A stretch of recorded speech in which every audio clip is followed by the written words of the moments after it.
क्या आपने कभी सोचा है, जो भगवान पूरी सृष्टि के रक्षक हैं, उन्हीं का यदुवंश कैसे मिट गया? और सबसे डरावनी बात, क्या इसका कारण उनका अपना ही पुत्र था? महाभारत युद्ध खत्म होने के 36 साल बाद की बात है।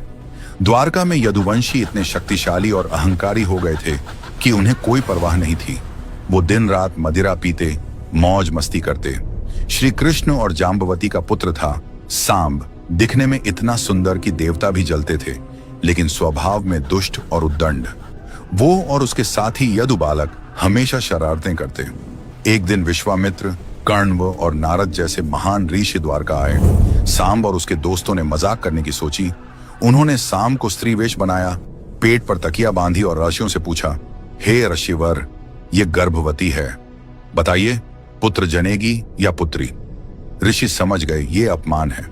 क्रोध में आकर उन्होंने श्राप दिया, ये एक लोहे का मुसल जनेगा जो तुम्हारे पूरे यदुवंश का नाश कर देगा।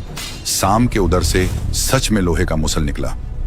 श्री कृष्ण को जब पता चला तो उन्हें गांधारी का पुराना श्राप याद आ गया कि यदुवंश भी आपस में लड़कर नष्ट होगा। कृष्ण ने मुसल को पीसकर समुद्र में फेंकवा दिया, लेकिन एक टुकड़ा मछली के पेट में चला गया, जो बाद में जरा नामक शिकारी के तीर का अग्रभाग बना। बाकी चूरा समुद्र तट पर एर का घास बन गया, जो इतनी कठोर थी कि लोहे को भी काट देती थी। फिर आया वो भयानक दिन। यदुवंशी प्रभास तीर्थ सोमनाथ के पास गए।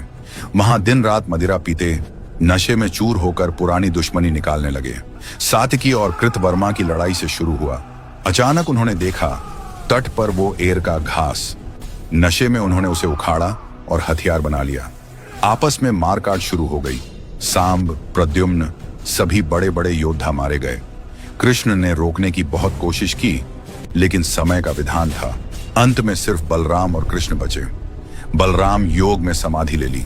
श्री कृष्ण जंगल में विश्राम कर रहे थे कि जरा का तीर उनके पैर में लगा और भगवान ने भी देह त्याग दी।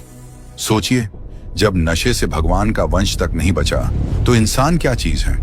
कमेंट में अपनी राय लिखिए।